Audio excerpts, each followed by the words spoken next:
Well, hello YouTube. Here we are with a beautiful day ahead of us. Well, for those of you that have seen part one of the garage door installation video, you'll know we left at needing what they call a headroom conversion kit to make this baby open. Of course, the low headroom conversion kit has a set of rails that ride on top of the existing rails. Basically it allows the top panel to curve quicker than what normally would go up and then turn. This one here would turn sooner. Of course, there's a couple modifications needed. These rails here need to be shortened, whatever it would be, 6-8 inches. And there's a bracket down there at the bottom that needs to be changed out. So I'm not 100% sure how that's going to go, because basically once I take the weight off of there, this whole door is going to want to come down. So what I might end up having to do is remove this top panel and then with the weight of my jack or something, have the jack hold the panels, and then basically take those bottom brackets off, and then away we go from there. Well, here we are, a little bit of a check-in in the project here. Well, as you see, the box looks different. There's some pieces missing, some pieces spread out, a few things like that. Well, we got a little bit of progress over in the corner here. Well, I shortened the rails, as you see, by about 8 inches here. Basically took off the top and all that. Well, these are the rails here, the factory rails, the bottom set here that the door came with. And up here there was a bracket up at the top here, riveted on right about in here, that connected to the flag bracket that I had to, grind the rivets down in order for the double track system to fit up on top. Of course, it's not completely installed yet. It's not 100% fine-tuned by far yet, but it's up there. It's held on with one bolt at the front here, and of course nothing at the top yet, because I haven't quite decided yet where she's going to rest. I still got to put the top roller on. The spaces don't quite line up, so I'm not 100% sure what to do there. Not sure if I got to drill my own holes, or if this panel's in the door upside down, or what. Haven't 100% decided on that one yet. But this side here pretty much went together the same way.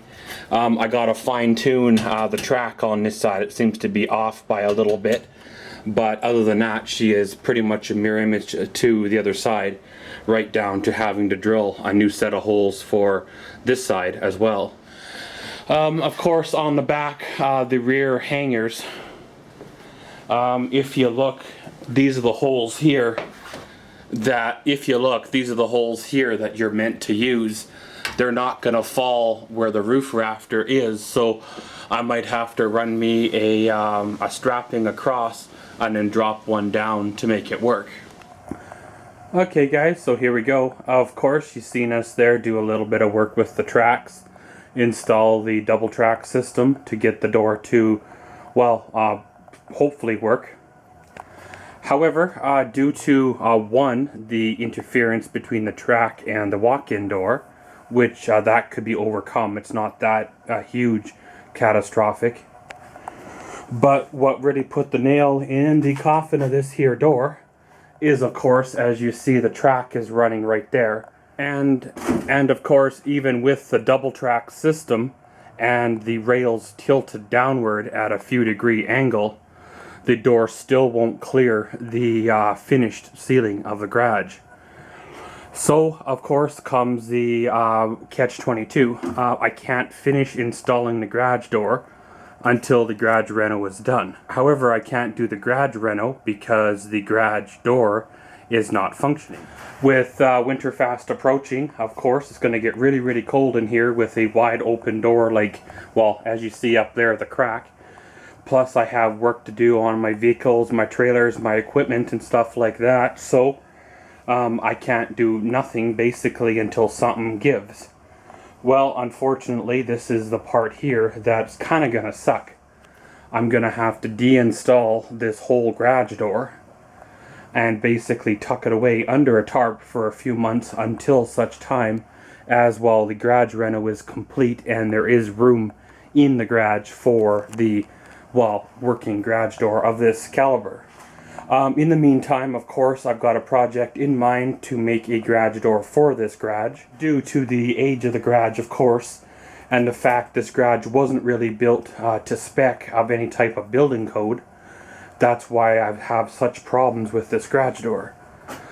Without this low overhead kit, because keep in mind we shortened the rails by like 8 inches. Without this low overhead kit, the garage door actually would have went up into the attic and basically just cleared the bottom side of the roof itself. So the low overhead kit was a good thing. It's just the garage itself, the unfinished ceiling of the garage, has to basically be removed and changed in order for this garage door to work. Now, if I remember right, I remember saying it months ago that basically I was going to remove the ceiling back to here and pretty much vault the ceiling from, well, this point forward. So of course that's probably what's going to happen in, well, the garage reno part. As for the walk-in door, I have 2 options. One, I could relocate the garage door to back here, which wouldn't be that bad because, you know, I like to put a shelving kind of right here anyways.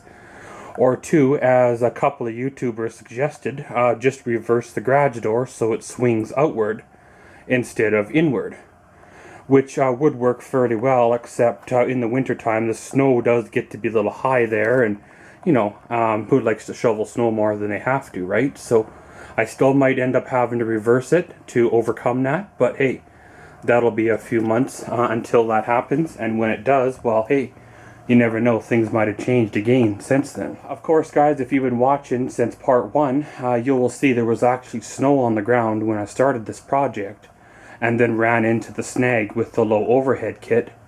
Had to wait for the low overhead kit to come in, which of course put us in like May, late May, early June. And time we got that installed and everything, basically ran into the little bit of the snag with this kit here, installing the overhead kit for, well, this garage itself. And, you know, one thing leads to another, you know, life kind of gets in the way, and pretty soon here you are, pretty much fall, the leaves are falling, the snow's a coming, and this garage door still ain't working.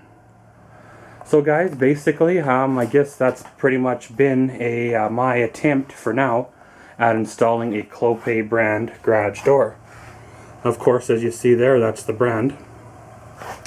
I did make a call into a professional door installer guy. However, they were far too busy to come out here and install one of their brand new doors into my old rundown garage. So they never gave me a call back until like 6 months later, and by then, you know, I already had this mess going. So that's kind of the way she goes, right? Of course, if you want to call this the end of the installation of the Clopay video, then hey, great. If not, then hey, watch out for part 3, where we will be building our own garage door temporarily, of course, to fit this hole for the winter. And as always, thanks for watching Maxwell's World. Comment, subscribe, and enjoy.